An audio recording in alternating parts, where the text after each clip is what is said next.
Kim. Now that the dust has settled, it turns out that 49% of the online mob calling for a Cracker Barrel boycott were bots. In fact, 44% of all Cracker Barrel posts were also bots. And not only did Cracker Barrel's management take the bait and change the logo, so did its customers. Cracker Barrel dropped from being the fastest growing breakfast chain all the way down to last place. Bud Light, you're not alone.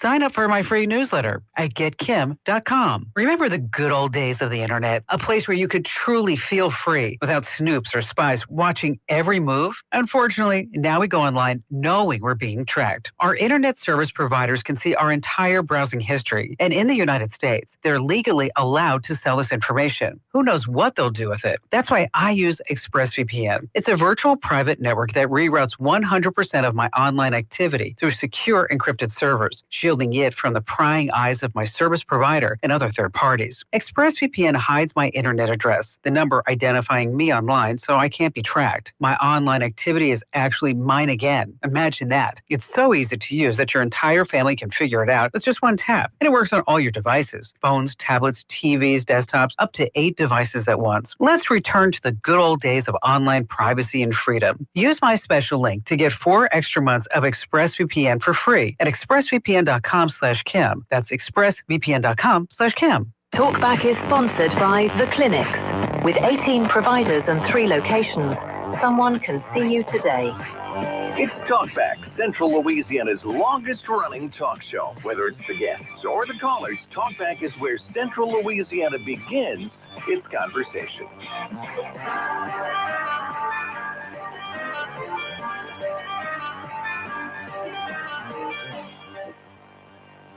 Well, good morning, Central Louisiana. Welcome to Talkback on Tuesday. It's a terrific Talkback, terrific Tuesday. Although the news hasn't always been 100% terrific lately, it's always terrific on Tuesday because I get to be with Stephen Maxwell. Good morning, sir. How are you? Good morning. How's it going? Pretty good, pretty good. It's a busy day in the neighborhood. It's sure a wonderful day, but it's a busy day.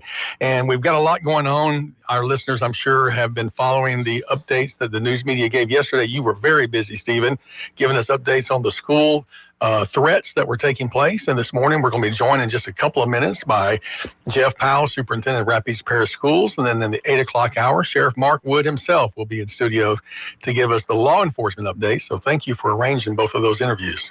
Yeah, for sure. So kind of give the rundown of what we know so far before he comes in.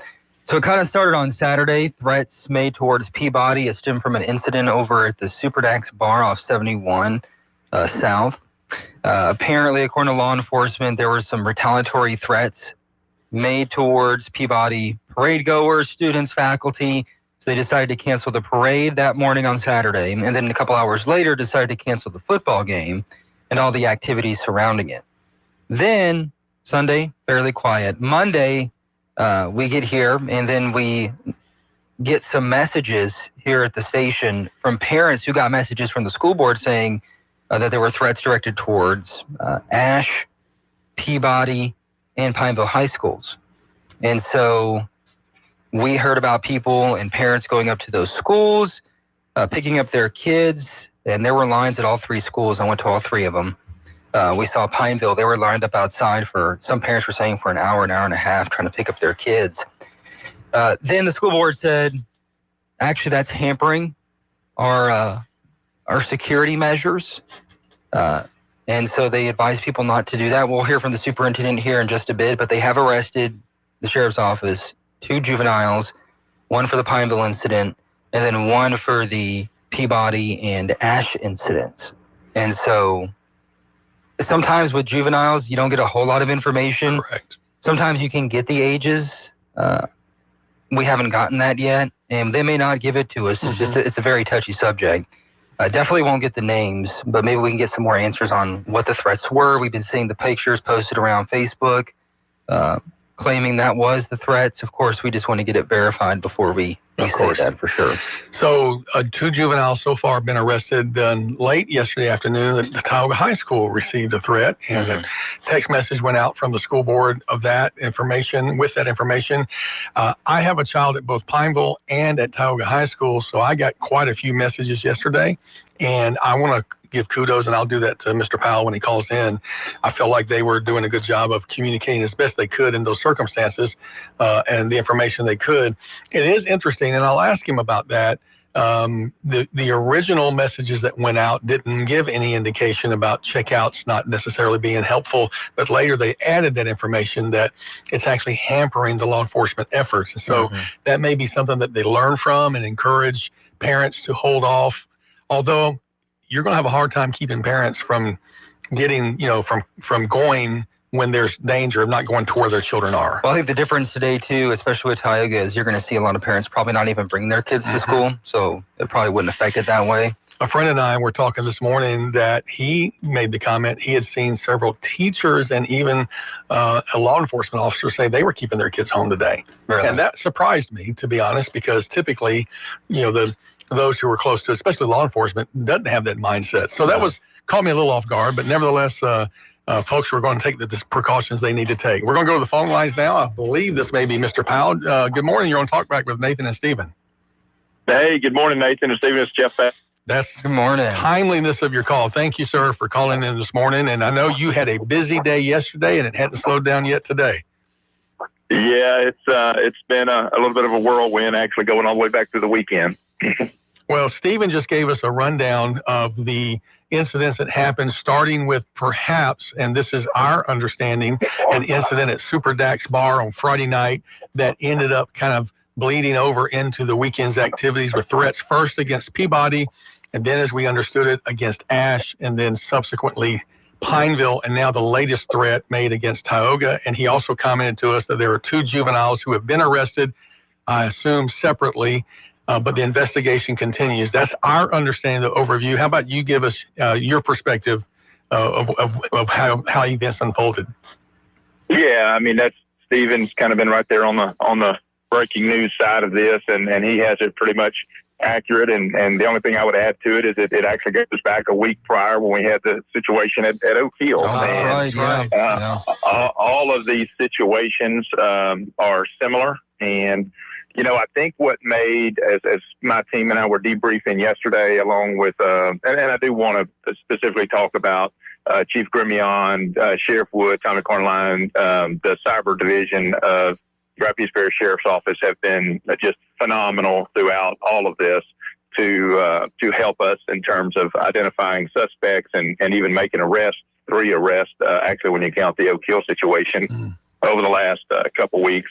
There's no way we could do things without them. But to Stephen's point, what elevated yesterday's situation in what I would consider in this moment to be an abnormal way is you had the incident that happened over the weekend, the shootings at the at Super Dax or the bar, whatever it is out there. And then the threats that were made against Peabody were allegedly connected to that, which made the threat all the more real. And, obviously we take every threat seriously, but if you read Mayor Roy's statements, they were able to corroborate those threats with other evidence that made it much more real as far as the threat against Peabody's homecoming festivities this weekend.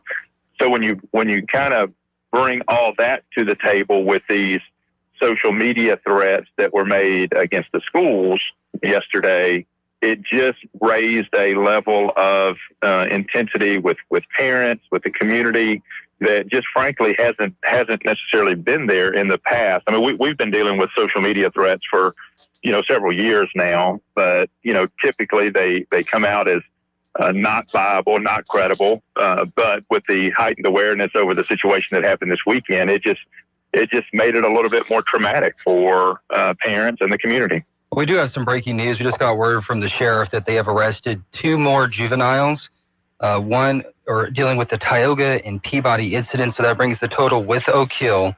5 juveniles have been arrested in this case. So those 2 additional arrests happened late last night. Wow. Yeah.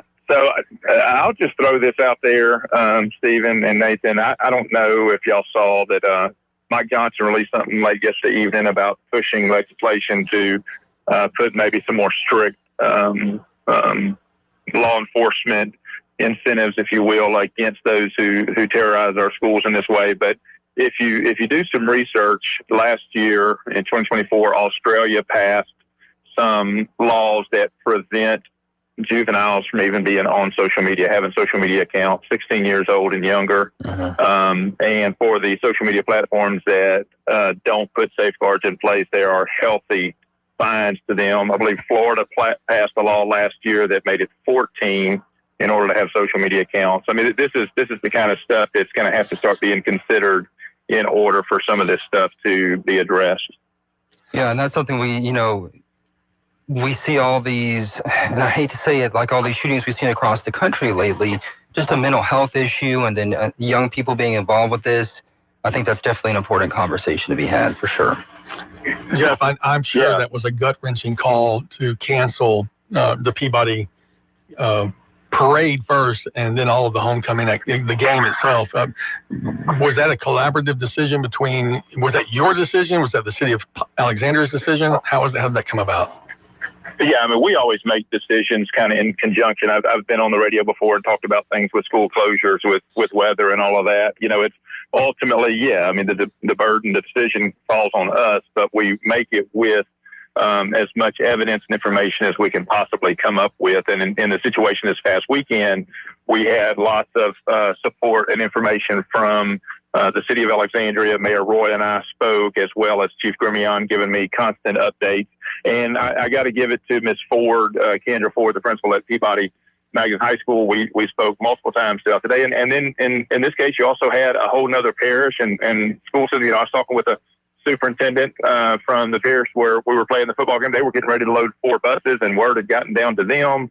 So, you've got all of these different sources of information that you're doing your best to make decisions about what's in the best interest of your students, your staff, and your communities. Circling back around to Representative Johnson's proposed legislation that he'll bring up, which would put more teeth in perhaps penalties for terrorism threats. As I read the article yesterday, my understanding was it currently has up to 20 years in prison for those who make those threats. But I wonder if there's a different level of punishment for juveniles versus adults, and that may be something to explore. You know that sometimes these are copycats, and kids are just goofing off, and they don't realize the consequences of their actions. How do you guys determine whether this is just a copycat, or you're going to go ahead and go full bore with it? Yeah, so on the school board side, it's easy for us. I mean, whether it's a copycat, if you do it and there's evidence you did it, it's the same. We don't have the law side on us. We have the discipline side. Well, thank you for clarifying that. I'm sorry, I had to turn my... Sorry, 1 second. So, sorry, your superintendent. We really appreciate your call. We've only got a minute or two left with you. Are there plans to reschedule the Peabody game? I know that's an LHSAA question, probably. Yeah, so we leave that up to the LHSAA. Last word I got was that the principals had mutually agreed. Are y'all still hearing me? Yeah, we got you. Go ahead. I'm sorry. Okay, I'm sorry. Last I heard, the 2 principals of the schools had mutually agreed to not make the game up. As you know, Nathan, that often comes down to playoffs and PowerPoints towards the end of the season. So I would think that if there's an issue with that at the end of the year, there may be some reconsideration. But as I understand it, currently Ms. Ford has emailed LHSAA as the home team principal and let them know that there was a mutual agreement for both teams to not play the game. Well, very good. We're getting a bunch of questions too. If they keep their kids home from school today, what is your message about that? And are they excused absences? These are just questions we're getting. Yeah, for sure. So, I mean, while I completely understand, parents who have concerns in the community, we have school. School is open today. And, we respect everybody's right to choose to not send your children to school, but it is an absence and it will be recorded as such. I will say I dropped my daughter off at Pineville High School and saw the increased police presence there, which I was grateful for. It gives everybody a greater sense of security. Well, and I want to say, Stephen, on that point, we and multiple groups that I was communicating with yesterday, while we treat every threat as credible, we cannot live in fear. And, I know everybody watched the videos of the situation at the church in was it Michigan or Michigan, yes. And these images are real. I mean, God knows it's just a tough time to be having to navigate these types of decisions, but we have tremendous law enforcement. I mean, we had state police, we had City of Alexandria, City of Pineville, Rapides Parish Sheriff's Office involved with everything yesterday. And outside of the social media posts and in Pineville's case, the phone call into the school, there was no other evidence that an actual threat was imminent, if you will. Or imminent. So, we've got to make decisions about how we're going to go about living our lives and making sure that while we respect any information that's out there, we rely on our leadership, our law enforcement to protect us and do everything that we can to keep doing what we're supposed to do. Very good. Rapides Parish Superintendent Jeff Powell, thank you, sir, for taking the time to talk with us this morning. We appreciate your availability. Thank you. No problem, guys. Thank y'all for letting me. We'll be back with more right after this. Talkback is sponsored by The Clinics. With 18 providers and 3 locations, someone can see you today. This is a Bloomberg Money Minute. Wall Street looks headed for a lower open this morning as a potential government shutdown gets closer, with no short-term spending plan in place yet, and just hours to go before the deadline. Job cuts are coming to ExxonMobil as part of its long-term restructuring plan. The company plans to slash about 2,000 jobs around the world as Exxon consolidates smaller offices into regional hubs. CEO Darren Woods told employees in a memo that the job cuts represent 3 to 4% of Exxon's global workforce. When it comes to his overall industry this year, Delta Airlines CEO Ed Bastian does not sound optimistic. Bastian said expensive premium seats and resurging business travel will allow Delta and United to make the majority of the industry's profits. But beyond that, the Delta CEO expects most U.S. airlines to lose money this year. Futures are lower after stocks edged higher yesterday. Gina Cervetti, Bloomberg Radio.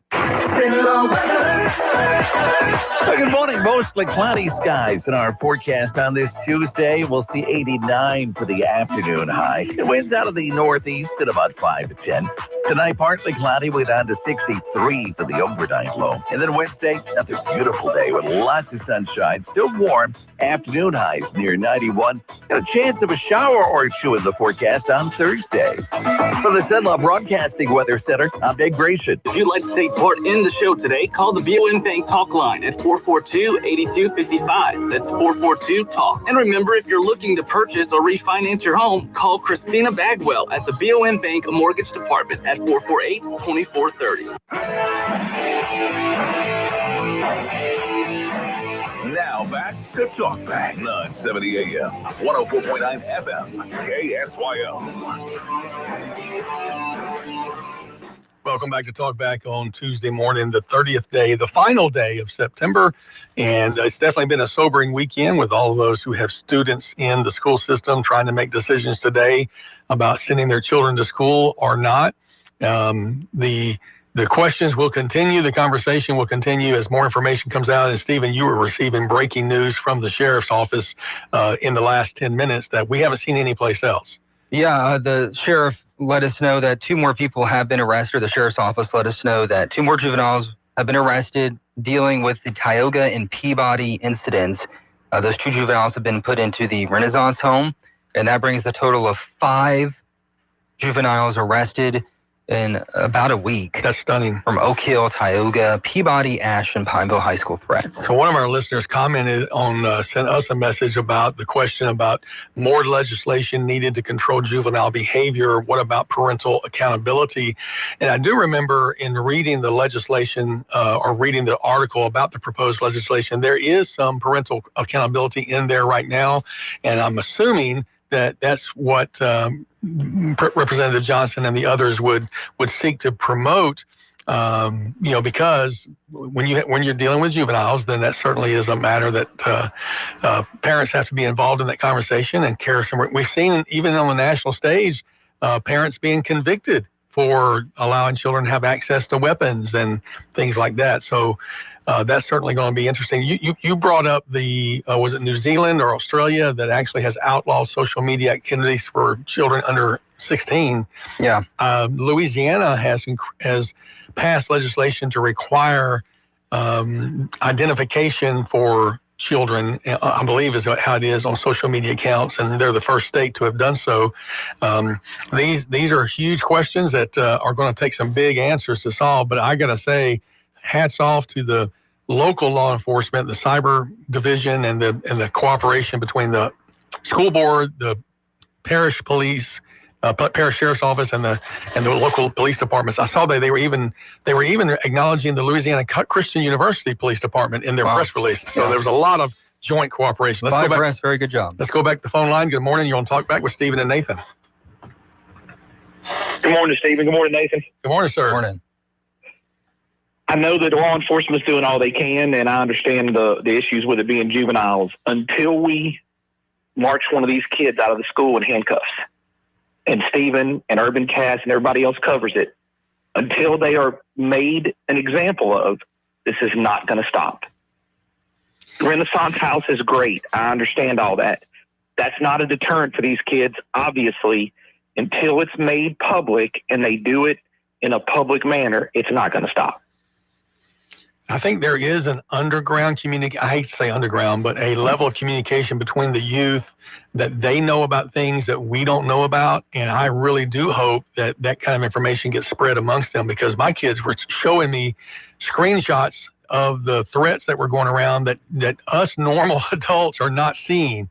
And so if to your point, if word gets out of the significant consequences and spreads among them, that would be a deterrent of sorts. I don't know about the legality of use the phrase perp walking a juvenile, unless you can guarantee blacking out their face or things like that. But I can certainly understand.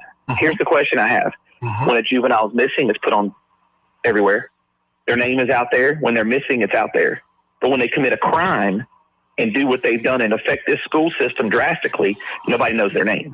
That's a great point that we can bring up to the sheriff when he comes on after 8 o'clock, to find out if there may be something about with conviction, with criminal activity versus runaway is not considered a criminal activity.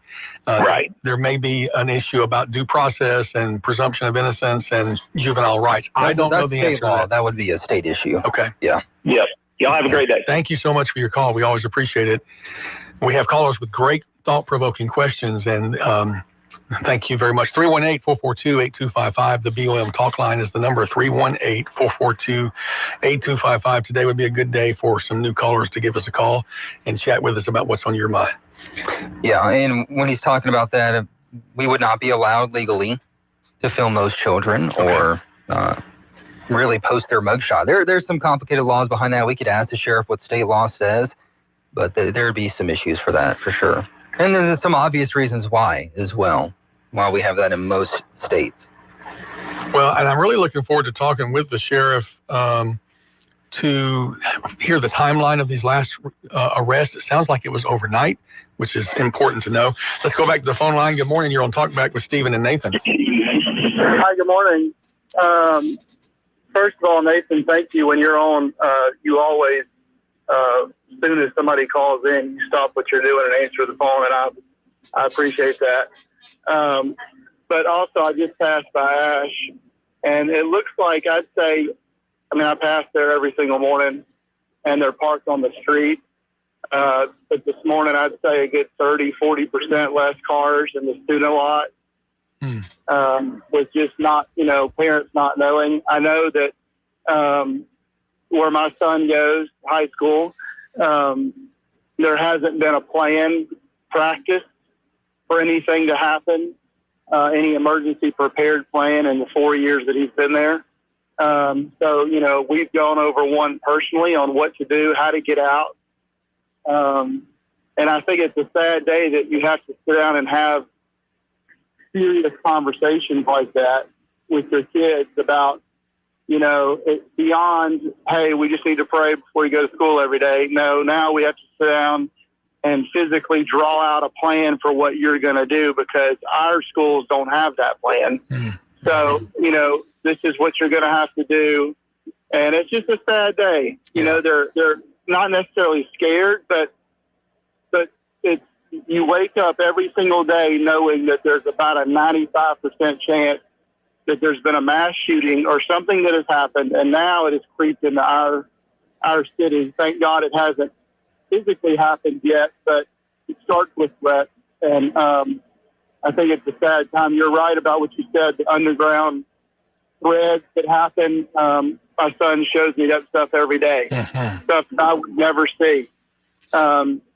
Stuff that I thought was illegal, but apparently it's not. You can put anything you want online. And so anyway, I pray our law enforcement has done a surprisingly good job, and I don't say surprisingly in a disrespectful way, but with us being such a small area, they must have better technology than I thought they did to be able to move that quick and find people. So I appreciate them, and you guys have a great day. Thank you so much for your call. We appreciate that. And good calls like that. I do know at Pineville High School, they were on lockdown because my daughter has early release as a senior, and she wasn't able to leave at the normal time because of that early lockdown situation. So there are some protocols in place. I have a feeling they'll be doing more discussions about this as time goes by. I don't know how you feel about this. You know, you have older kids. I have a younger kid, and that goes to daycare. And we don't really see it at daycares too often, but it's something I literally think about every day. Every single day that I take her to school, or she goes off to school, or daycare, I think about all this that's happening around the country. And this was before all the incidents here in Rapides Parish. Right. Just an awful thing we have to deal with in America, and it's inexcusable, and we have got to find something to make it a little bit better or take more precautions. And we've done a good job here in Rapides Parish, obviously. But it's a serious issue, and it just feels like a dark cloud over the country, especially the past couple of weeks. It really does. With the shooting up in Michigan, the shooting in North Carolina, the threats here locally, it just feels different right now. Perhaps also taking in mind the actual assassination that took place in Utah. So these are important conversations. We'll continue having them. We will have the sheriff coming on after the 8 o'clock news. When we come back, we'll have Wilbert Carmouche from Travel Avoyelles to talking to you about what's happening in the great state of Avoyelles right after this. KSYL. Hey, Rich, come on in. Let's get us some coffee. What are y'all doing in here? I've got to go. I've got a customer out of ink. Me too. My customer just noticed that they're down to their last roll of toilet paper. Yeah, y'all go on. I need to work on getting my customer new conference room chairs for their big meeting next week. At Say's Office Supply, we don't just sell pens and paper. We have solutions. Broken equipment, last-minute supplies, need a better workflow? We got answers, and fast. Yes, the toner just delivered.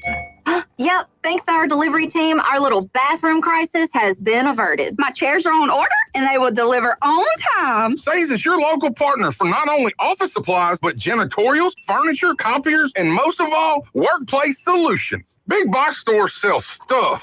Say's solves problems. So, y'all just don't sell supplies? No, sir, we have solutions, and we want to. You get it all at Say's Office Supply. Attention all real estate agents, property owners, and lenders. When you or a client needs a real estate attorney, call the professionals at Thompson Law Firm. Whether the legal matter is basic or complex, the Thompson Law Firm can accurately guide you or your client to a successful outcome. That's why numerous industry professionals have trusted the Thompson Law Firm for years.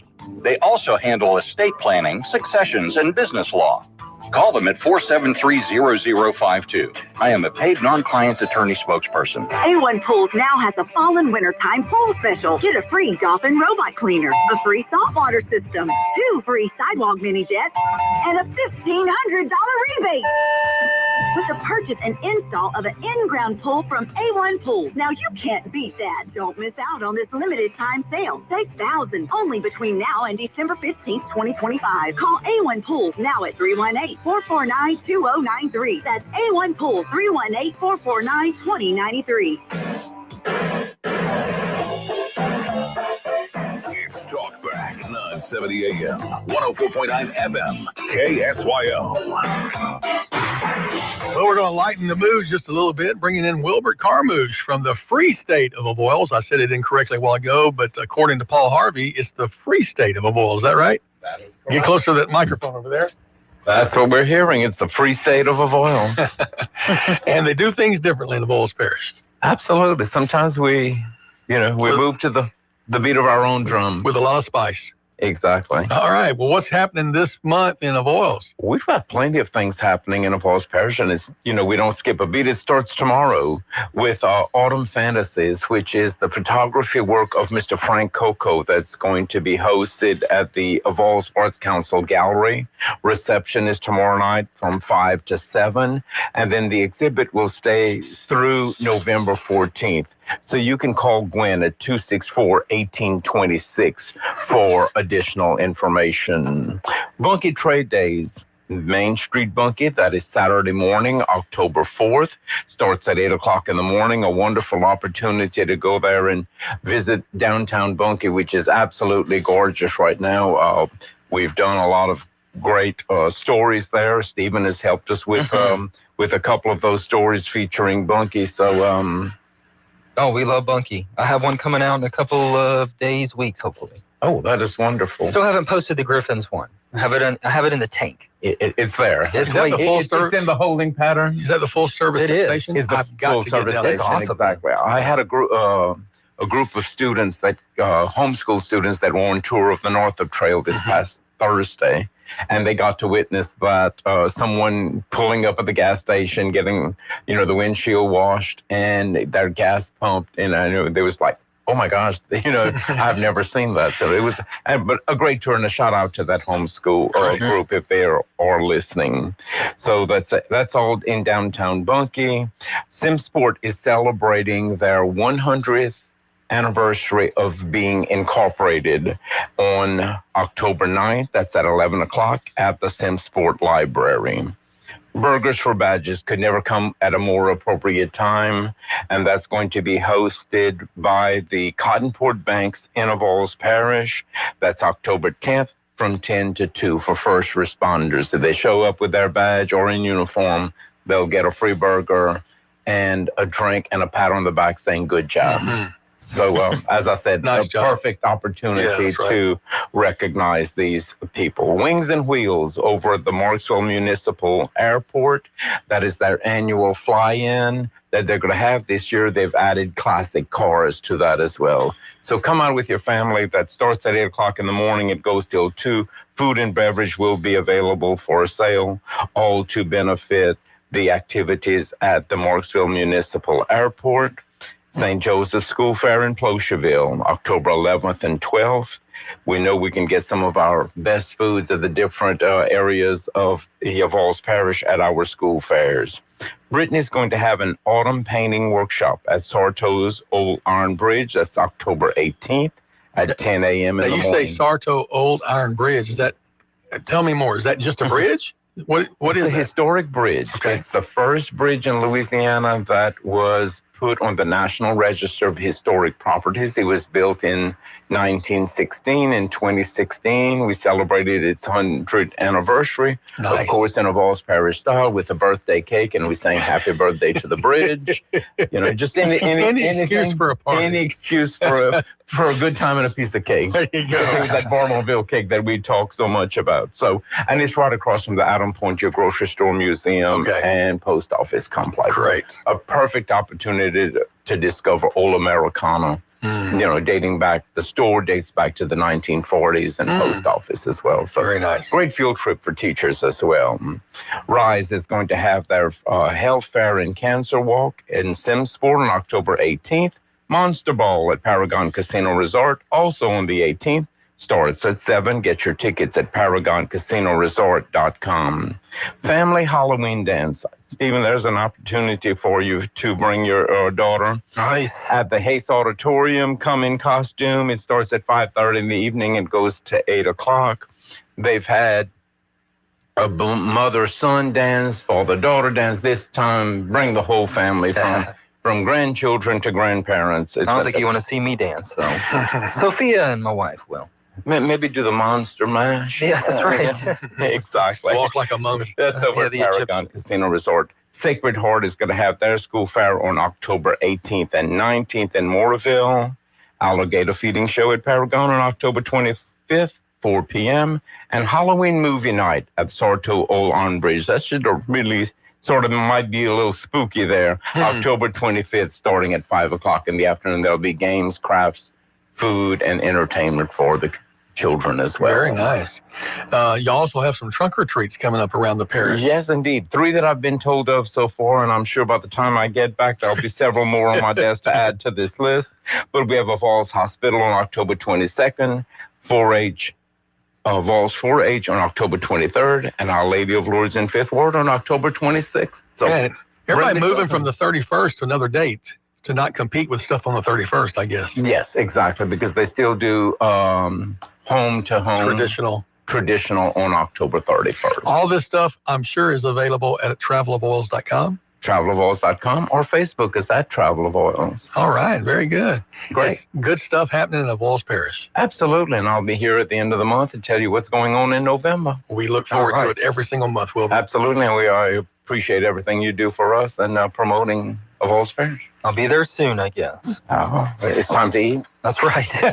What are you doing for lunch? Let's go. Exactly. Let's go to the parish. All right. Thank you. Wilbert Carmouche with Thank you. travelofoils.com. Thank you, Wilbert. Back with more after this. Talkback is sponsored by The Clinics. This is Dr. Jonathan Hunter. At the clinics, your health is our priority. Whether it's a routine checkup or ongoing care, we are here for you. Dr. Noah Miller, our newest family medicine physician, along with 5 other dedicated family physicians, are now accepting new patients. Schedule your appointment today. And remember, if you're ever admitted to the hospital, our doctors will see you there too. Most insurance and Medicare are accepted. The Clinics, 1587 North Bolton, 445-9823, online at theclinics.us. Don't miss the Hot Tub and Swim Spa Blowout Expo this weekend only at the LaPorte Earls Coliseum. Browse over 40 hot tubs, cold therapy tubs, swim spas, and saunas from major brands at up to 50% off this weekend at the LaPorte Earls Coliseum. Visit spashow.com or call 1-800-SPA-SALE. Got a big day ahead of you? Then it's best to fuel up with some of Cenla's best at Bricato's Restaurant. Walk right in and just smell that home-style cooking. Place your order, take a seat, and do breakfast right till 9:30 this morning. Get fresh biscuits, eggs any way you like them, melt in your mouth pancakes, grits, hash browns, sausage, bacon, even wraps and sandwiches. And don't forget their fresh brewed coffee. Bricato's Restaurant, 28 West, right across from the Coliseum. Your breakfast is waiting for you. Kevin Kugler here from Westwood One. Join me and Ross Tucker for Thursday Night Football this week when Christian McCaffrey and the 49ers head south to face the Rams in Los Angeles. San Francisco at 3-1 is coming off their first loss of the season, while a win moved Matthew Stafford and the Rams to 3-1. Which will pick up a big NFC West division win? Find out on Thursday Night Football. On Cenla's home for the NFL, 94.7 ESPN. We don't often think of sweets as nutritional, but Louisiana sugar is only 16 calories per teaspoon. It comes from sugarcane, a plant that's thrived in Louisiana for over 200 years. Sugarcane, sweetening your life naturally. Log on, learn more at LACane.org. Tiger Rag Magazine subscribers are LSU fans in the know. Tiger Rag Magazine gives you exclusive stories, beautiful pictures, and behind-the-scenes insights. Subscribe today and be in the know at TigerRag.com. It's natural to think of Hawaii as a great destination, mainly in the winter when it's cold in most of the country. But right now through mid-December is the best time to avoid the crowds and still enjoy great weather. Hotel and airline prices are often better, too. From America's #1 travel radio show, this is Your Arm World Travel Minute. I'm Bernie Maxa. Robert and Mary Carey are on Maui now for this coming weekend's show, but time your visits according to your interests. For example, January through March are peak season for whale watching off the coast of Maui. Looking for urban life? The island of Oahu is home to about 2/3 of the state's population. There you'll find Waikiki Beach, Pearl Harbor, Diamond Head, and the state capital, Honolulu. You've heard of Larry Ellison, the head of Oracle, who vies for title of the world's richest man with Elon Musk. Well, Ellison owns about 98% of the island of Lanai, once known as the Pineapple Island because Dole once harvested pineapples there. Go there for solitude. 2 Four Seasons resorts and only 1 stoplight make this island notable. I like every Hawaiian island, but I wish I was in Maui right now, too. More travel info at OurWorldTravel.com. Talkback, 970 AM, 104.9 FM, KSYL. Welcome back to Talk Back. The nice, pleasant diversion there with Wilbert Carmouche of Travel of Oils Parish, as he updates us at the end of each month. Things coming up in the next month. We enjoy hearing about that, and made me hungry for some of oil sweet potatoes because they have some good ones over there. They are good. Of course, we've been talking this morning about the situation in Rapides Parish Schools, the threats that have been taking place. We enjoyed having Jeff Powell, the superintendent of Rapides Parish School System, on and he opened the show, and then we'll have Sheriff Wood coming in here after 8 o'clock. I want to discuss some of the more nitty gritty about what's taking place in Rapides Parish and the law enforcement response. And I think that's important to have. I got to say, kudos to him for coming in and talking with us, because in times like this, you need those calm voices. You know, Superintendent Powell was saying, don't let fear rule your life. Don't be, allowing that to overtake you. And of course, I'm sure the sheriff will have some information about security protocols that are taking place around the area. And then dealing with juveniles, too, when it comes to public information. Just a whole different ballgame there. Yeah. So for those who are wondering, if you keep your kids home today, is it excused? No, it's going to be an unexcused absence because they are having school and everything is ready to go. So I think most folks would say it's understandable, but it's still going to be an unexcused absence. Mm-hmm. So get them back in there and let's don't let fear rule us, right? Control us. Yeah, you get both sides. It's tough, like the superintendent says, with everything we're seeing going on, it's understandable, but yes, it will be an inexcused absence. So, one, I don't remember if it was a comment or the caller talked about that his child, they've not had protocols or drills, and you wonder, and these are good questions that we need to bring to Mr. Powell later. Will schools be instituted? When I was in school, we had bomb threats. We had to sit under the desk or sit, against a wall with our hands over our heads for tornado drills. They call them tornado drills. I don't know if they're doing those kinds of things now, but I'm sure the teachers are. I know in their professional development and then their summer stuff they do, they will be talking about things like that, barricading doors, locking doors, things that they need to do in the case of an active shooter. I think the main thing for children would be to follow the instructions of your teacher. Mm-hmm. Yeah, because they're the ones who will be trained to know what to do in situations like that. And like the caller was saying, and we've been talking about too, it's just sad that we have to talk about it, but we got to put that aside and just deal with it. Well, and we got to find solutions to what's going on. Absolutely, and kudos to the Rapides Parish voters who 20 some odd years ago voted that permanent sales tax to fund school resource officers. Mm-hmm. And so there's a confidence there because of that. Maybe that needs to be supplemented, and especially in times like this, it is. Like I said, I saw 2 Pineville police units at Pineville High School this morning, in addition to the SRO, and he's always standing out front with the principal. The principal's always out front welcoming students, which is something Dr. Carl Carpenter instituted, and Mr. Neal continues to do that. So yeah, yesterday they had LSP, they had patrolling the area. What street is that? Right there, Claiborne? Yeah, Claiborne, yeah. And then they had multiple Pineville police officers, so well guarded yesterday. Very good. All right, well, coming up after the top of the hour, we will be joined by Rapides Parish Sheriff Mark Wood. Stick with us for more and give us your phone calls on the BOM talk line, 318-442-8255. Back with more after this.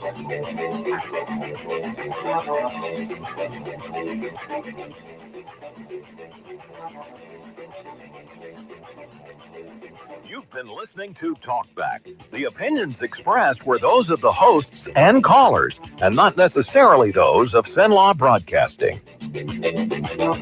AM 970, FM 104.9, KSYL, and KRRV 100.3, HD3, Alexandria.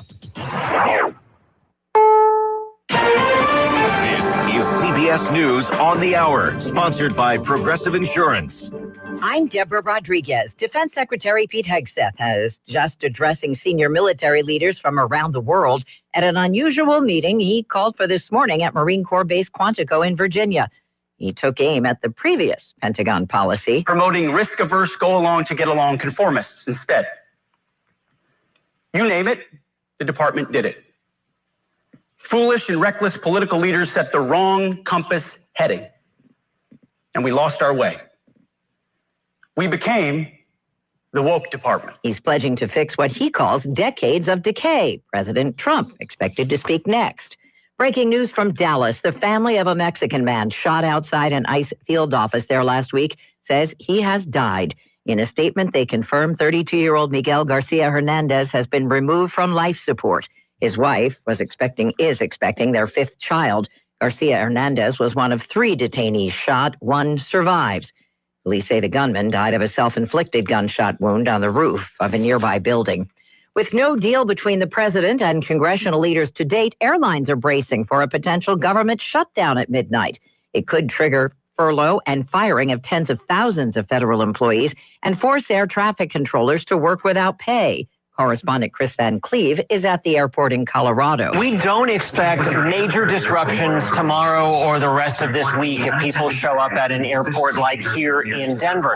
But if this shutdown is measured in weeks and not days or stretches even longer than that, that's when we need to prepare for the potential of disruptions and delays. CBS's Ian Lee is back at the scene of Sunday's deadly attack in Grand Blanc, Michigan, where a gunman set a Church of Latter-day Saints on fire before he began shooting. Christopher Swanson, the local sheriff, says the raging inferno made the situation much more complicated. You're teaching people to go barricade, in an active shooter, but when there's a fire, you don't want to barricade. And you had firefighters that had been on the job for, a year, their whole life, hands and knees, going room to room trying to rescue people. 4 people were killed. The suspect killed by police. A neighbor tells CBS News he appeared to have a grudge against the Mormon Church. After a more than 30-year run, AOL pulls the plug on dial-up service today. Tech contributor Ian Scher. AOL's dial-up internet may be going away, but the company still lives on, offering email, ID protection, and desktop support for paying subscribers. Dow futures are down 36, S&P futures off 4. This is CBS News. Progressive Insurance, with insurance for cars, home, boat, motorcycles, RVs, and commercial vehicles at 1-800-PROGRESSIVE and Progressive.com. When I asked Scott Lucky if his last name had anything to do with his success in the trucking industry, he laughed and said, "Well, Mike, I guess you could say I've always been lucky." But when I asked him how he and his family grew Lucky Distribution Services into the company it is today, he didn't talk about luck at all. "We work hard," he said. "We keep a close eye on the bottom line, and we treat our people the right way." In other words, Scott Lucky makes his own luck, which is precisely why he switched to Pure Talk Business. "Last month, I paid the big guys $740 for 12 lines," he told me. "This month, I paid Pure Talk $420 for the exact same service." Thousands of businesses all over the country are saving real money by switching to America's most dependable 5G network, and luck has nothing to do with it. Just dial pound 250 and say micro. That's pound 250 micro to switch to a wireless company that works as hard as you do. Pure Talk. Louisiana Radio Network, I'm Sean Burns. Governor Jeff Landry says he has formally requested federal assistance to activate up to 1,000 Louisiana National Guard personnel under Title 32. He made that announcement on Hannity last night. The governor citing ongoing public safety concerns regarding high crime rates throughout the state, saying local law enforcement is overwhelmed by crime rates that significantly exceed the national average. The Federal Highway Administration has given the state the green light to conduct an environmental assessment for a new proposed Mississippi River Bridge south of Baton Rouge. Louisiana Transportation Secretary Glenn Leday says the approval marks a significant step in advancing the projects, and it begins the formal process of ensuring the bridge is planned responsibly. Impacts to social factors, economic factors, impacts to natural resources, historic preservation, and of course, what are the benefits with this associated project? LRN. The Rapides Parish Fair is back, and your discount ride tickets will soon be on sale, starting Thursday morning, October 2nd at 11. Come get them at Cenla Broadcasting on Texas Avenue. Just bring $30, cash, credit, debit card, or Apple Pay to the drive-thru and get a full sheet. 50 tickets for the Mighty Thomas Carnival. That's more than half off the single ticket price, and they'll be on sale till Thursday, October 9th at 5 p.m. Don't miss out. Save big at this year's fair. Just look for the big red and white radio tower on Texas Avenue near Jackson Street. week. Good morning. Mostly cloudy skies in our forecast on this Tuesday. We'll see 89 for the afternoon high. It winds out of the northeast at about 5 to 10. Tonight, partly cloudy, way down to 63 for the overnight low. And then Wednesday, another beautiful day with lots of sunshine. Still warm. Afternoon highs near 91. And a chance of a shower or two in the forecast on Thursday. From the Cenla Broadcasting Weather Center, I'm Dave Gratian. Talkback is sponsored by The Clinics. With 18 providers and 3 locations, someone can see you today. It's Talkback, Central Louisiana's longest-running talk show. Whether it's the guests or the callers, Talkback is where Central Louisiana begins its conversation.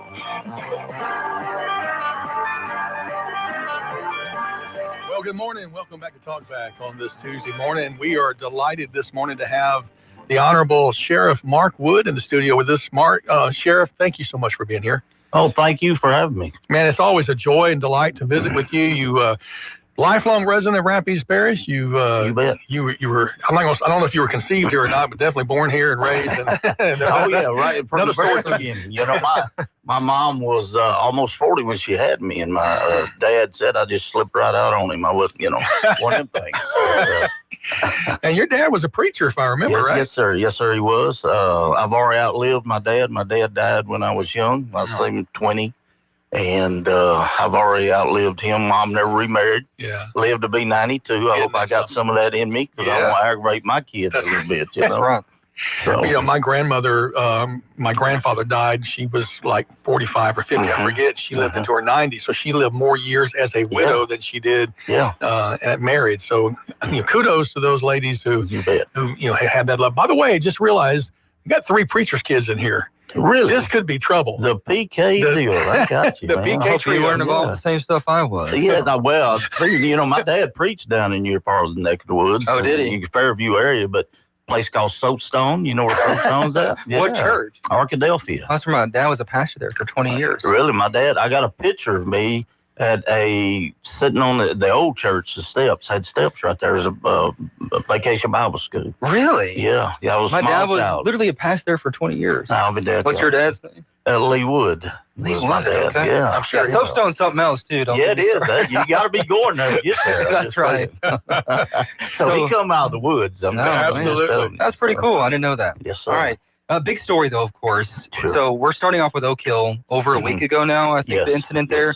Are these connected? How do these fit together? Or are they just isolated incidents and copycats? No, that's, and I asked my guys last night, probably about 11, I don't know, it was almost 12. They called me and said, look, as you know, we had the 2 other threats with Peabody and Tioga yesterday.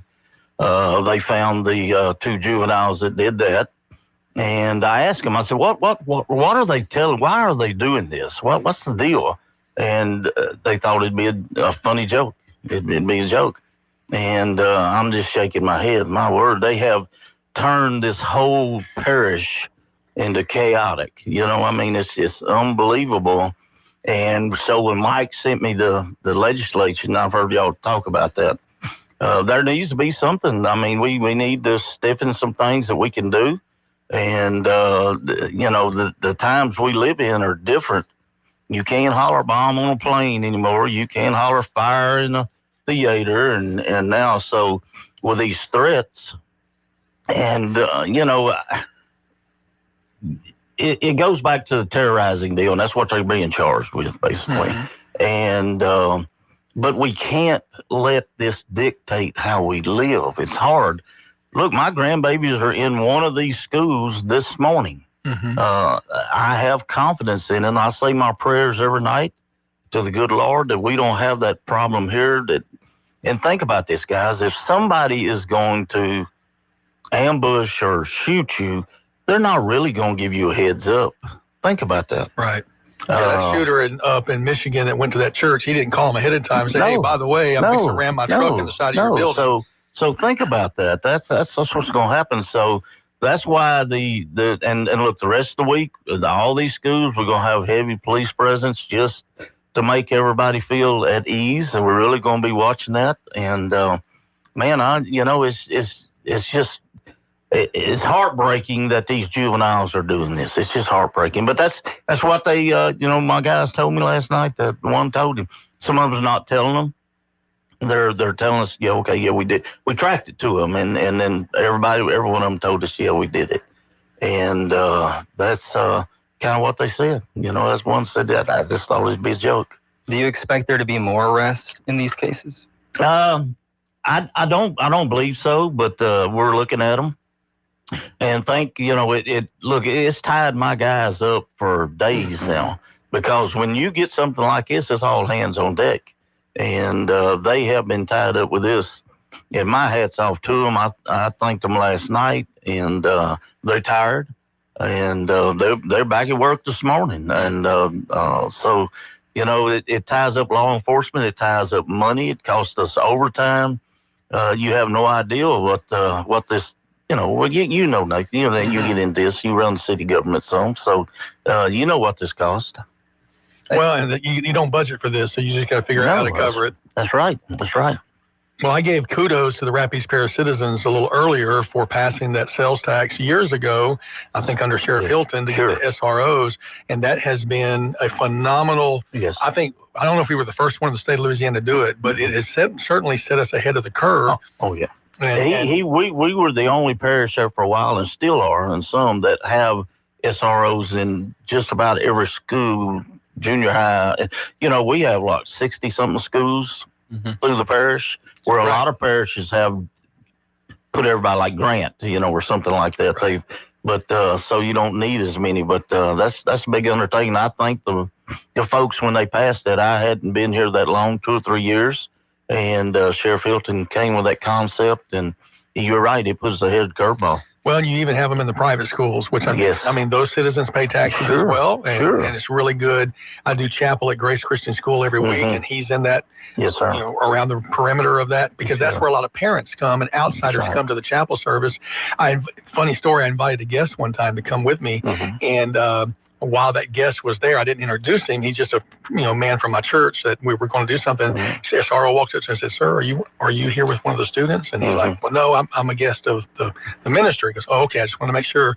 He knows who the parents are. He knows who's supposed to be on that campus. Yes. Kudos to your guys. Yeah, and I encourage them. A lot of them may coach balls off, after school hours or whatever. They get involved in the school with the children, and so when the children see them, they're very comfortable coming to them. I mean, we've got some horrific cases from that type of stuff, maybe abuse, narcotics, different things. They just feel safe with that SRO, and they talk to him. They get those relationships. We've got a number of messages and calls about kind of give us the rundown of the laws behind juvenile suspects.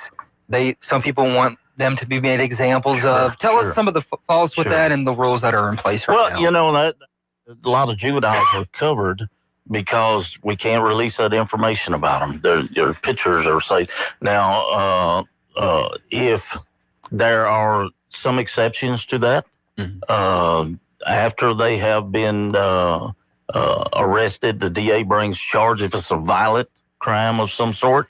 Or do you remember when, Nathan, you remember what was the facility where all the juveniles escaped, the bad ones from down New Orleans? Yes. And they were able to, once they do something like that, you can put all that out there with their names or pictures, because they have so long to do that. So I'd have to get my book out to read all that different statutes and this, that, and the other that they throw in. One of your friends at the courthouse sent me this text, said that they're generally protected from disclosure unless necessary to protect the child. Certain violent crimes, escapes, and in some cases where parents consent. So that's in the children's code, and I know and that may be something that gets addressed. Why is it that sometimes y'all will announce the age and other times you don't? Is that? Yeah. Well, in juveniles, when I say juveniles, as you know, they moved the age back to 17, so 16 down. And so that just gives you vicinity. I don't want to get involved with lawsuits and stuff of that nature. Civil issues. Juvenile, that's going to be somebody under 16 is what it's going to be. And I just will tell you, some of these were younger than that. Let's put it that way. Okay. And it does seem like in many of these cases, they're just, it's not necessarily they had intent at all. They were just playing a game. They didn't want to go to have a test. Exactly. And it goes back to, you know, and I heard Stephen talking when I was driving in about the social media. There's some places that have limited it. You can also, and I don't know a lot about this, y'all can tell me, but I think there's programs where you can monitor what your child is doing on that phone. Is sent to you.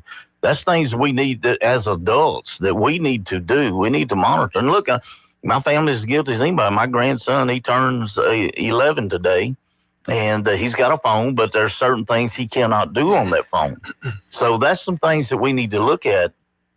And as adults, with Mike Johnson's new stuff coming in, and we need to tell our children, hey, there's consequences you getting on there and doing this.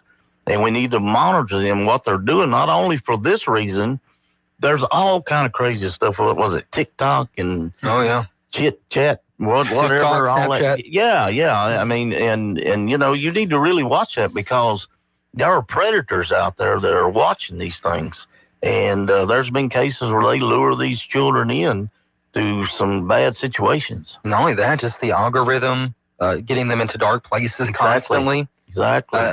This is my opinion only. I just think it's a poison for children. Oh, Social I do. media. It's no doubt. Social media is definitely that double-edged sword. Yeah. You know, it's very useful, but it is. It can be it can cut you and hurt you. Well, and we need to know it. Our kids know it very well. I mentioned earlier the underground. It's not really underground. It's just that they know it well enough that they can communicate so quickly amongst themselves. And I'm grateful that my children show me these kinds of things and we have those conversations. Yeah. But my goodness, you've got to engage with our kids and see what they're seeing. Yeah, I mean, when I have problems with my phone or I can't get around to, here comes my granddad. Can you do this for me? Oh, yeah, Papa, I'll give it there. You know, I mean, they know the way around and things. Well, and kudos again to the cyber division of your department and Alexander Police. Who knew that, you know, geeks and nerds would wear badges, right? Oh, my word. I tell you what, my guys, I'm just super proud of them. And hopefully we can put this to rest for a while, I hope. And get back to the regular police and doing some, getting some crime solved. We hope that this doesn't happen again, but just one thing that we noticed yesterday is when all the parents were picking up their students, the school board came out and said, we recommend not doing that for security reasons. Tell us why that's a problem. Well, okay, you got a threat, somebody's threatening to shoot the school up, and then you start having all these folks show up, and I get it. I really do. My child's in there. I want my child. And we can't stop you from getting your child unless it's on lockdown protocols that puts everything in place. But what you're doing is you're really straining the security, the teachers, because they're looking at everybody. Okay, who is this? Who is this? Why are you here? I mean, so it really stretches out everybody in the case there. And there were people in Pineville, Peabody, Ash. I seen videos, and man, it was folks pouring out. It's an influx of people. Oh, it was unreal, and they're not made for that kind of stuff. And what's bad about our schools? Think about this: the Ashes and Peabodys and things of that were built back 50 years ago. They were not built for safety. Oak Hill. I bet there's 30 ways in Oak Hill.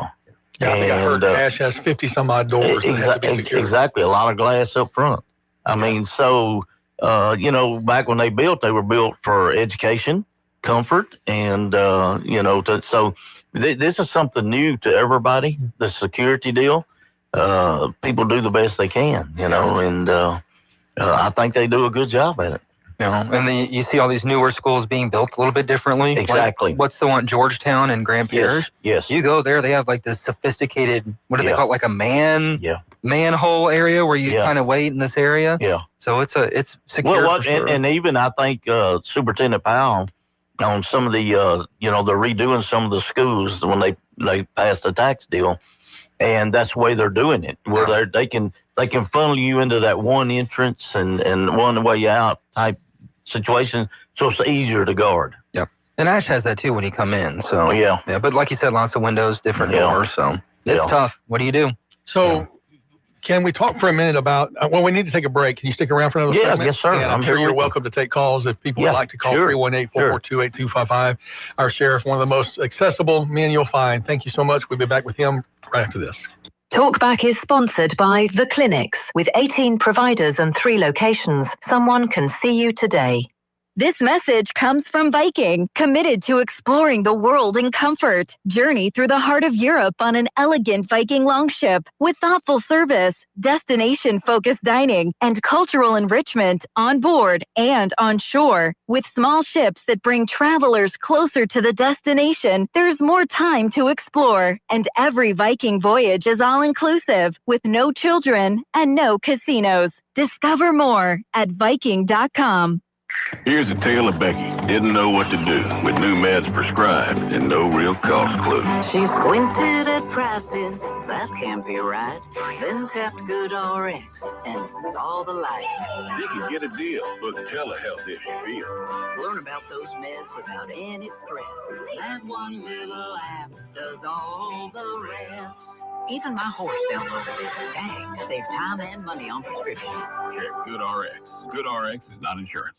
Got a big day ahead of you? Then it's best to fuel up with some of Cenla's best at Bricato's restaurant. Walk right in and just smell that home-style cooking. Place your order, take a seat, and do breakfast right till 9:30 this morning. Get fresh biscuits, eggs any way you like them, melt-in-your-mouth pancakes, grits, hash browns, sausage, bacon, even wraps and sandwiches. And don't forget their fresh brewed coffee. Bricato's Restaurant, 28 West, right across from the Coliseum.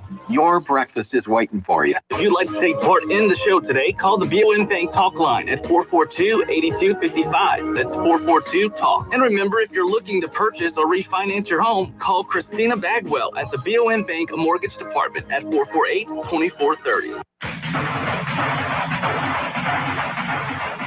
970 AM, 104.9 FM, KSYO. To take part in the show, call 442-8255. That's 442-TALK. Talkback. Welcome back to Talk Back on Tuesday morning. Rapides Parish Sheriff Mark Wood in the studio with us. We're talking about the threats that were made on the school system in the last week and a half or so that started, it seemed to be an anomaly at one particular rural school at Oak Hill. Y'all quickly determined where that came from, shut it down, and then an incident over the weekend at an out-of-town bar that was adults involved with that created the atmosphere at Peabody that it resulted in the homecoming parade being shut down, the game being canceled. And then out of that, it seemed like everything else were copycat students is what it seems like. Yeah, and I think you're right on target with that. I feel just horrible for the seniors at Peabody. That's a huge deal. I usually always do the parade and walk through. They have folks come from far away as Canada and everywhere else at barbecue, the alma mater. They do it the whole 9 yards, and I always eat good, and everybody enjoys themselves. They have a good thing. So I feel so bad for them. And I think the mayor is talking about possibly doing something back for the students. I hope that goes on. I'll get involved, do what we can for them. It was kind of like the COVID thing. Think about that. They really missed that senior year. And that's what this is right here. I don't know if there's another school in Rapides Parish that has the legacy and the homecoming tradition that Peabody has. Oh, yeah. I mean, I'm at Pineville, and we're a good old school, but homecoming's just kind of a nice thing to do. If you've ever Peabody, it's a big deal. If you go in that area when that's going on, it's pretty much Jones Street. You ain't gonna hardly get down it. That's right. And Broadway is because I'm talking about hundreds of thousands of folks in that area. Well, kudos to them. It's a 130-year-old school. They've created legacy and pride. And so like you, we all feel very badly for those students and that community, which they continued. I think many of them continued partying and celebrating without the parade. But kudos to Mayor Roy. He was very active on social media, making statements, trying to get out in front of this. And then his promise to make a new queue-in or something for the seniors. You guys, the leadership has to come together in times like this. Well, we talked constantly. Mayor Roy was on the phone with me. We were texting back and forth after the Super DAC deal and this, that, and the other. There was concerns. And then when he told me what he was doing, and Chief told me what the threat was, where it came from, I agreed with him. It's not worth the risk. And nowadays, some of these folks is just no I don't know, no sense or feeling for life. I mean, it's just, and it just wasn't worth it. So I agreed with him with what he done.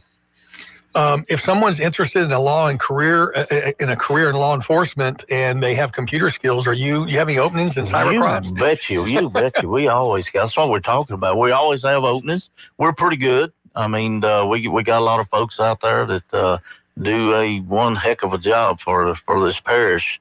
And I mean, we're not perfect. We don't do everything right. I'll tell you that up front. And but we try to do what we can and the best way we can. In the press briefing that went out, I noticed that even LCU police was credited. So Chief reached out to me yesterday. He said, Marcus, Sheriff, is there anything we can do? I said, yeah. I said, look, Pineville is, right down the road from you. They're in this. Hey, if you got a unit or two, send them over and let them hang out for a while. My guys are going to be in and out there. They maybe get called away for a call or whatever. The SRO's always there. But I think he did. I think John sent his folks over. What's really nice about that is that Pineville Police has surplus units to LCU. So they're already marked and have their light bars and everything. Yeah. And to the average person, if you see blue lights on the side of the road, you don't really pay attention whether it's a sheriff unit or a police unit or a university. So that's extremely helpful. Yeah, and that's what I told the guys yesterday. And it'll be like that as much as we can this week is park the unit out front. Presence deters a lot of folks. If a bad guy's not going to go where that unit's sitting there, he's going to try to go somewhere else. Yeah. So. Well, presence, I like that. Presence is a deterrent. Yes. And thank you. You make your guys available all the time, all over. I know several of your SROs, having dealt with them. Those guys are, you got to have a special recruitment process within your own department for SROs. Oh, you do, and there's a lot of them folks are retired police officers from APD or state or other things that come in. And because, look, I tell them, I meet with them every year before school. And we pretty much, I have the same speech. I mean, they guard the greatest treasure Rapides Parish has, our future. That's our children. And I pray that it doesn't ever rise. But look, I don't get up every morning wanting to kill anybody. But I do understand that may happen. I understand that I may have to. You got to put it on the line. When the time comes, you got to put it down. And like I tell them, when you hear that shot or somebody screaming, you go to it. You don't wait. You get his attention. You throw some rounds at him to get him off his children till the cavalry gets there. That's their job. Well, that's important. And like you say, not everybody's cut out for that. No. There was a recent shooting in Michigan at a Latter-day Church of Jesus Christ of Latter-day Saints, and apparently the most recent news is the individual had a bent against that church for some reason. I know churches in Rapides Parish, many of them have security teams. You have, I believe, done some training in the past? Sure. Is that something that you could plan to continue doing? Yeah, we do. We get approached by churches that want to send their folks in, and my training academy people will give them the rundown on it. Look, if you're involved in any kind of shooting, we tell them you're gonna be sued. That's just part of it. But you're alive. Yeah. That's the main thing. You're alive. You can worry about the lawsuit later. It is sad, Brother Nathan, you got to have guards. Who would have ever thought in church and schools that we got to have the cops? But that's the times that we're living in. A lot of my guys work off duty at these churches to do that deal. That's just horrific. And we've had several church shootings over the past few years that it goes back to the mental health issue. We have that issue around here. Bobby Jindal killed us back when he shut down a lot of facilities. No doubt. When I was growing up, you never seen anybody on the corner really talking to themselves, and they end up in our jail. They don't belong in our jail. They need to be in the institution, and we really don't have no place to address mental illness, and that is something that needs to be addressed. Central went from 3,000 patients at one time to about 120 now. So. Yes. Well, that's an American problem too. We have an issue with mental health. You bet. You bet it is. And like you talked about Central just then, my mom worked there when I was a baby, and then she went to Pinecrest. But you had a place to put the folks, and that could get them some help. We don't have that anymore. Senator Luno, with his help, they built a facility over in Pinecrest over there, kind of helped us out some. They expanded a few beds. I think there's possible plans for future expansion. Yeah. And we need it. Sheriff Wood, thank you. You're always so accessible. You never duck a question, never duck a phone call, never duck a text. Thank you so much for Well, thank y'all. And I want to tell parents, look, we're going to be there. We're going to do all we can, but don't. And Superintendent's right. We can't live in fear. After 9/11, you can't be afraid to go to the movies. Look, remember what happened in Lafayette years ago at the movie theater? We can't live in fear. That's what these folks want. Right. That's what these kids want to shut and disrupt our school systems down. We can't let them do that. Yeah, absolutely. Thank you, sir. Great words from a great leader. Thank you for being here today. Back with more on Talkback right after this. This is a Bloomberg Money Minute. Google agreed to pay $24.5 million to resolve President Donald Trump's claims that being blocked from posting on his YouTube channel after the January 6, 2021 riot at the Capitol was illegal censorship. The settlement disclosed yesterday in a filing ends Trump's long-running legal challenge to this suspension. Coty says its fragrance brands account for 69% of its sales, but its mass-market consumer cosmetics business has struggled to draw shoppers. Now, in order to focus more on fragrances, Coty is looking to rework the mass-market portfolio that includes brands like CoverGirl and Max Factor. Coty says management will consider partnerships, spin-offs, outright sales, and more as part of a strategic review. And stock futures are slipping. They do look better than they did earlier as the U.S. government gets closer to a shutdown with no short-term spending plan yet in place. Gina Cervetti, Bloomberg Radio. This is Dr. Jonathan Hunter with the clinics. We provide primary, family, and chronic care along with gastroenterology, podiatry, with on-site lab and x-ray services. I'm pleased to welcome family physician Dr. Noah Miller to our team. We are currently accepting new patients and same-day appointments are available. If you're admitted into the hospital, our doctors will see you there as well. Most insurance and Medicare are accepted. The clinic's on North Bolton, 445-9823, and online at theclinics.us. Hello, I'm Sarah Kramer of Kramer Funeral Home. Funerals don't just signify that a life has ended. They celebrate that a life was lived and loved. At Kramer Funeral Home, we understand the importance of celebrating a life well lived. And since no two people are alike, no two funerals should be alike. We will assist you step by step in creating a meaningful service that honors your loved one's unique life. Let us, the staff at Kramer Funeral Home, be your personal guide. Good morning. Mostly cloudy skies in our forecast on this Tuesday. We'll see 89 for the afternoon high. It winds out of the northeast at about 5 to 10. Tonight, partly cloudy, way down to 63 for the overnight low. And then Wednesday, another beautiful day with lots of sunshine. Still warm. Afternoon highs near 91. And a chance of a shower or two in the forecast on Thursday. From the Zenla Broadcasting Weather Center, I'm Dave Gratian. Talk back. To take part of the show, call 442-8255. That's 442-TALK. Welcome back to Talk Back. Mark Wood, the sheriff of Rapides Parish, was our guest in the last half hour. And, man, I got to tell you, Stephen, I think you've, like me, have always found him very accessible. Really easy to talk to and informative. Appreciate his willingness to come on and his reassurance to us as parents. I've got kids I've mentioned several times at both Pineville and Tioga High Schools. And so I got all the texts yesterday from both schools when the things were developing, and really appreciate the way that the school board has handled things and the sheriff. We'll see what comes out with the proposed legislation that Representative Mike Johnson announced yesterday, and I'm sure that will be followed very closely.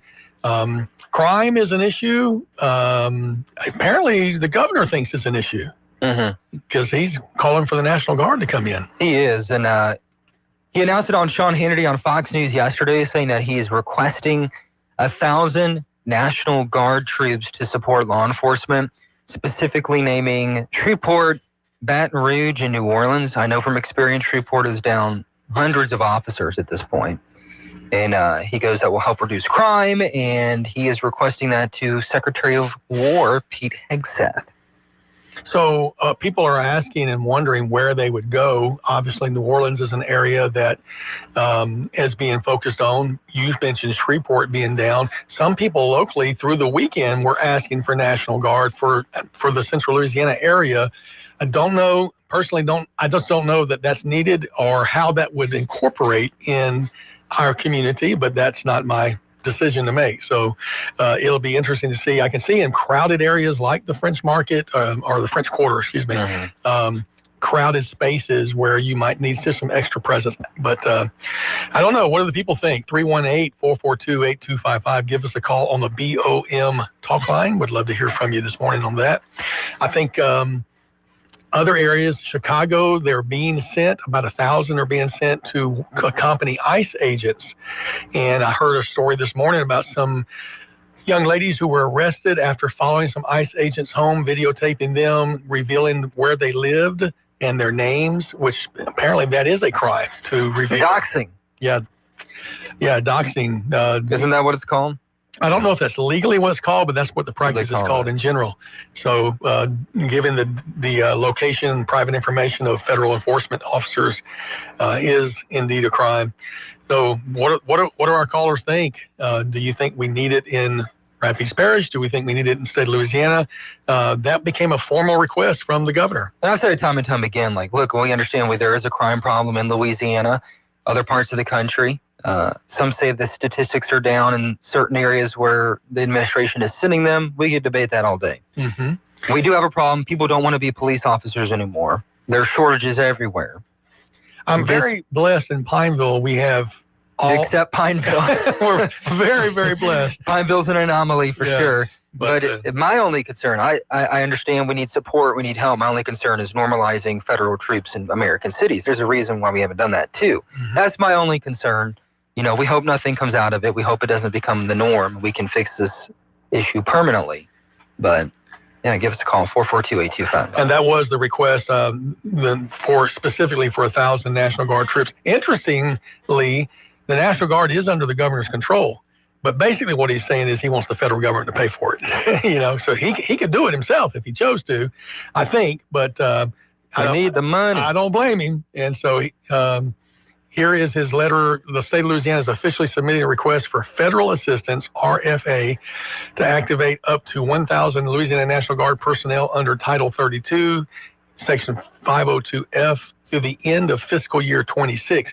And I believe that would be through the end of spring, right? Well, September is when, October 1 is when the new federal year starts, which is why we're sitting on the edge of a government shutdown today. Yeah. September 30th is the last day of the fiscal year on the federal side. So I've never been in the military and I've never been in law enforcement, but I'm just curious how this is going to fix it in the long term. Is it just support for the meantime so officers can focus on recruiting, better policing tactics, getting more people in there? What is the long-term solution if this is just a year? Do we keep our federal troops out there all the time? Great question. From his letter, the proposed mission and scope for the Louisiana National Guard would be to deploy throughout the state to urban centers, supplement law enforcement presence in high crime areas, provide logistical and communication support, and secure critical infrastructure. All operations will adhere to established rules for use of force and prioritize community outreach to ensure transparency and public trust. That's from Governor Jeff Landry's letter. Let's go to the phones right now. Good morning. You're on Talkback with Stephen and Nathan. Yeah, so I think this is going to be as effective as when Governor Landry rented a Tiger for the LSU game. This is going to do nothing. And you keep saying federal troops. They're not federal troops. They're Louisiana National Guard. It's a big difference. Right, just they're federalized, paid for by the federal government. But you're absolutely right. These were Louisiana National Guard. And third point is that we already have federal police law enforcement agencies all over Louisiana. We have the DEA. We have the ATF. We have the FBI. So to somehow, on and on and on. So to somehow act as if there aren't federal involvement in local law enforcement already is naive. They're already here. Well, the military is what I was pointing to, but I get what you're saying. So you don't think that the FBI, when they suit up with body armor and carry M4s, that's not militarized? I guess we could talk about that for sure too. Yeah, I'm not looking to argue with you. I'm just bringing up points. Yeah, the book you need to read. I'm not if you can find it because it's been out of print several times. It's called The Rise of the Warrior Cop, and it talks about how police agencies have been supplemented by federal agencies for a long time. It all started with Nixon's war on drugs, and and crime has not gone down. Mm-hmm. Crime has not gone down because of federal enforcement. So that's why I say this is as effective as renting a tiger for the LSU game. It's just a political show, which is what politicians do. I mean, that's what they do. Yeah, I don't know that either of us disagree with that. I did find the book on Amazon.com. Fortunately, it's available on Kindle, so whether it's out of print or not in hardback, you can get it in the Kindle version for $12.99. And apparently there's a revised version up that looks like it's been updated with new information. I do recall, I'd say 20 years ago or so, I had not been on the city council very long, and we had received the opportunity to get a high water vehicle, which was a surplus from the National Guard, and it really looked like an armored personnel carrier is what it looked like. And the purpose of it for receiving it, because it would have been at no cost to us, would have been for high water rescues. I mean, it's probably had, I don't know, 40-inch tires or something like that. It sat very, very high. And so that was the way it was proposed. But I can remember some council members being concerned about that very thing, the militarization, the look like we're becoming the military. And so I think the choice was made to make it, to receive it, but make sure it wasn't painted to look, to look more like a rescue vehicle than a urban warfare vehicle. Well, it was interesting. Years ago, they were debating Alexandria PD SWAT. And so I asked them how many times had SWAT been deployed inside the city of Alexandria. And the number was shockingly low, how many times it's been deployed. Well, it may have been deployed, but actually engaged. Let me put it that way. And so it's a lot of money to spend on a lot of military equipment for very little engagement.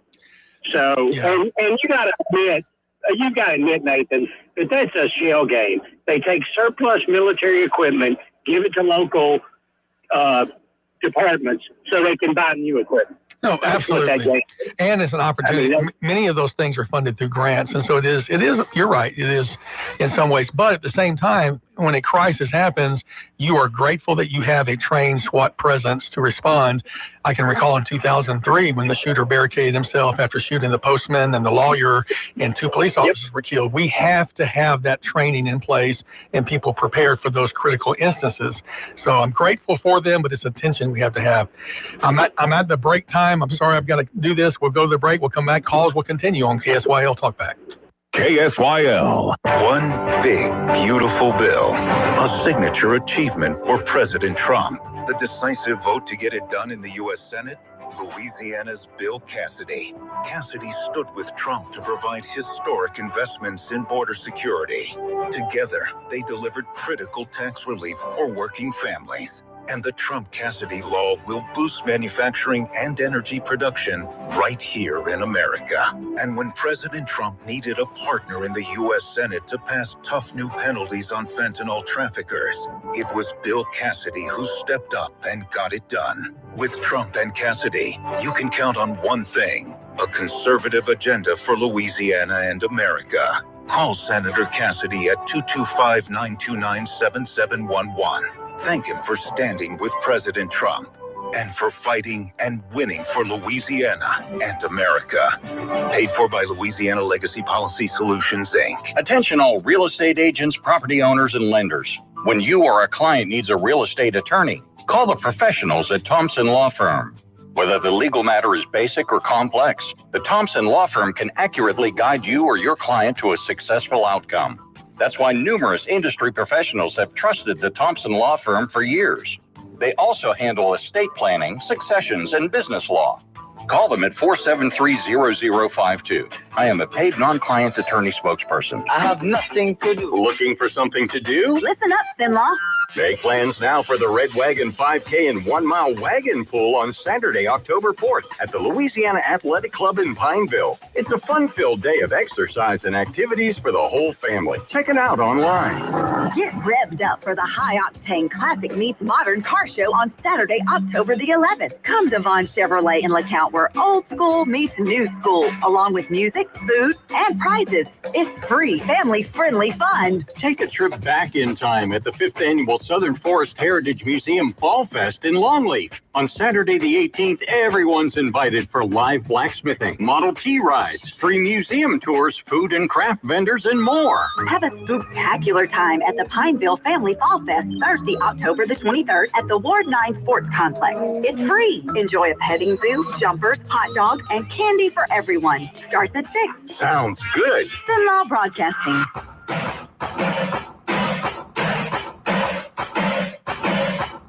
Talk back. To take part in the show, call 442-8255. That's 442-TALK. And I guess the argument you're hearing from one side, I'm just giving both sides. If you put the military in the streets and it becomes a normal thing, and then you get some sort of a rogue leader or something, and things don't go that way for the leader, they could use that for intimidation or other factors. I'm not saying that's the case. I just think that's what a lot of people's concerns are over time. We know there's the FBI and the ATF, but it's different between militarizing the cities and they're walking around in military uniforms. So I think that's what the other side would be saying. All right, we had a call that just dropped off. We were headed to you, caller, so please give us a call back, 318-442-8255. We'd love to have you on the talk show today.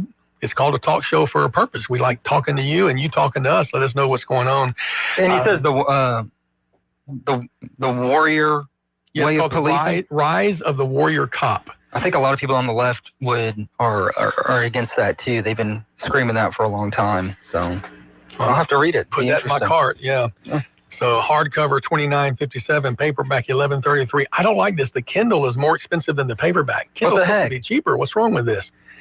But so it says the groundbreaking history of how American police forces have been militarized, now revised and updated, newly added material goes through 2020. So an interesting point of view. Again, I think there's a tension there. You want a strong police presence to respond to these critical incidences, but you also don't want an overbearing presence that, that brings fear just through, intimidation. So striking that balance is really important. Oh, I have some Audible credits. I can buy it for free and listen to it on Audible. Okay. Good to be logged in. Then we got the government shutdown. Yes, we only scratched the surface on that, but at midnight tonight, if nothing changes between now and then, federal government non-essential services will cease, and we'll find out about that. But first of all, let's go to the phone lines. Good morning. You're on Talk Back with Stephen and Nathan. Good morning, Roosevelt Johnson. Good morning, sir. How are you? Fine. How you guys doing this morning? Y'all doing great? We are doing great. Absolutely. I know y'all working hard getting the job done. Thank you very much. You're very kind. How are things, Rosie? Everything great. Look, y'all might have covered some of this, but what do y'all think about, and then also the general public, in questioning the law? Should laws be more stricter as it, these juveniles making terrorizing events towards schools, the general public, state law itself, should there be more governed to cover more things that should happen on with parents who have children that's ungovernable, that's out, that's truant. So I just wanted to open it up for y'all to maybe question that, maybe comment on that. I think that's an interesting question. We actually had another listener send us a comment on the private messaging side of the KISS-WOW Facebook page, asking a similar question about, are laws enough? Is it always about writing more laws? Where does parental responsibility come in? And then you bring up the issue of youth being ungovernable. Should a parent be responsible for a youth that has become ungovernable? through the influence of society, social media, whatnot. And these are big questions. Representative Mike Johnson has made his intent known that he plans to introduce legislation to stiffen the penalties. Right now, I think there's a possible 20-year sentence for someone terrorizing a school system, but I don't know if that applies to juveniles. So that's going to have to be something that is looked at. But I think, moreover, I think the law need to be stiffened. It need to be tougher. I think on the parent side, if you don't know where your kid is at 2 or 3 o'clock in the morning, and that's the issue. Because a lot takes place, with a lot of crimes that we're hearing right now when it comes to gun violence, when it comes down to all those things, terrorizing that we hear and know about, especially involving social media. So, again, I'm glad he's taking a look at that because it needs to be done. It's a serious matter. And, for the school system, the things that takes place with law enforcement, something has to be done immediately. And one might question, should those who make threats against schools be protected from disclosure even though they're juveniles? And that's a question some people would have. There are exceptions to when the identity of a juvenile can be disclosed through the judicial system, and maybe this is one of those exceptions as well to try to bring attention to it. Another caller called in and said, if these students got that type of notice, would it be a deterrent when you publicly identify a student who's done this? On the flip side, you may have somebody that wants to be famous, and they'll do that just to get the attention. So these are really, really difficult discussions that will have to take place at a higher level. Yes, okay, but I hope that he comes on the show soon and really talk about that, because I think that's some things that should be put on the table for immediate action. Who comes on soon? Representative Mike Johnson. I did reach out to him. He's in meetings all morning with local officials across the state, but he would have if he had time. But maybe later this week. All right, guys. Thank you so much. Very responsive. Thank you, Roosevelt. We appreciate you. We've got to take our final break. Back with more on Talkback right after this. Talkback is sponsored by The Clinics. You too could have a beautiful smile in as little as 12 weeks. Exclusive to Today's Dental in Pineville. Virtual Align Clear Aligners. The fastest, most convenient, affordable way to straighten your teeth for people on the go. Plus, they're invisible. No one will know you're doing it. Experience the virtual Align difference. Call Today's Dental at 448-4540. It's a general dental facility on Highway 28 East in Pineville, owned by Dr. Jonas Goche. 448-4540. Let's go! You're still glowing, flirting, grooving. You still got it. But your immune system weakens as you age, making it harder to fight flu, pneumococcal pneumonia, RSV, and COVID-19. Vaccines are a key part of any health routine and help strengthen your immune response. Ask your doctor or pharmacist which vaccines you need. Schedule in minutes at VaxAssist.com. Sponsored by Pfizer. Staples presents That Was Easy. Our office computers were from like 2012. What? They had computers then? Yeah, I don't know much about new tech. Apparently. So I went to Staples and saved big on an AI-powered HP laptop and HP OfficeJet Pro printer, which also came with 3 months of free instant ink. And we're back in this century. During Staples HP Tech Event, save up to 35% on HP printers and up to 40% on AI-powered HP PCs. That was easy. In-store, online, and on the app. Into 11-1, select models only. A message from Israel Air Conditioning and Heating. Yeah, my mama, she told me to pick up and call Israel Air. She told me Israel Air. She told me. She said they'll come running with comfort beyond compare. And a very fair price. Because you know we're all about your comfort, no troubles. Call 442-6657. That's 442-6657. We're all about your comfort, 970 AM, 104.9 FM, KSYL. Now back to Talkback. Welcome back to Talkback, where the conversations off air are sometimes better than the conversations on air. When I'm listening to the show and I hear you tell Al, I'll tell you off the air, I hate it Because I want to know what you're saying, and I'm sure people do. I'm sorry, guys. We were just talking a little bit more about the kind of the swing between the left and the right and how extreme things have gotten, and how can we get normalized conversation. I do think that's an important part, is having conversations, respectful conversations on topics. To me, it doesn't help when I saw a video that President Trump had put out with Hakeem Jeffries wearing a sombrero and Chuck Schumer. They did a voiceover with him saying it wasn't him, but they used AI to make. And I personally find that disrespectful and not helpful to especially if you're looming up to the deadline to get a deal. However, I didn't write the book, The Art of the Deal, and I haven't read the book, The Art of a Deal, and that just may be a tactic for how he engages. Maybe our listeners can tell us. We've got another call on the line. Good morning. You're on Talkback with Steve and Mike Johnson. Yeah, good morning, guys. How are y'all this morning? Morning. Great. Good morning, sir. We got about 4 minutes if you want to give us your rundown of the laws. I'm sorry to cut you off. That's okay. I'm sorry. I'm just able to get to the phone. The situation is one that is just almost contagious, and we've seen it here locally. And talked with Jeff Powell yesterday, and he suggested the need for more stringent deterrence for our youth, and that might include in making parents responsible, as we do with truancy. So we're looking at laws. I've talked with the Attorney General, who very much believes we need to strengthen the penalties and even perhaps have minimum mandatory sentences with conviction of any of these threats that are not as well timed. And so we're working on that between now and the start of the legislative session to come up with some bills with all the stakeholders involved, from the law enforcement, district attorneys, education experts, and to see what we can do to maybe put a bigger deterrence to what has been, I think, somewhat of a crime without a penalty thus far for some of our young people, that they need to know that this kind of behavior is not acceptable. There is a cost, and there is a risk greater than what they have right now. Would you like to see more, because we've been getting a lot of calls and comments on this, identification of the juvenile suspect if it's a case like this? I don't know that they're still juveniles. I don't know. That's not something I considered with this, and I'm not sure that, the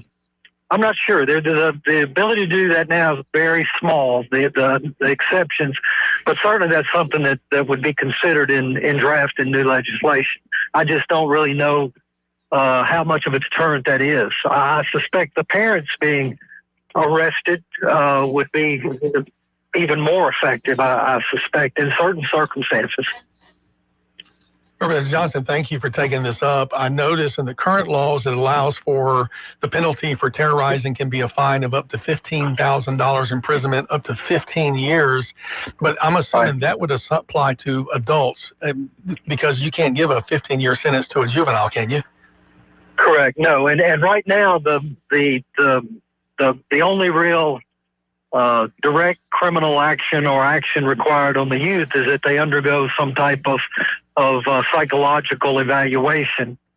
And they're still kids, but these are grown-up crimes, and they need to be addressed that way, because it's risky to all those that have to respond.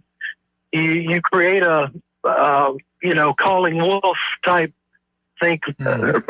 lower level of diligence after this happens a certain amount of times, and it comes at a tremendous cost to the community in the way of fear to the parents, fear to the children, the exhaustion of our police officers' resources.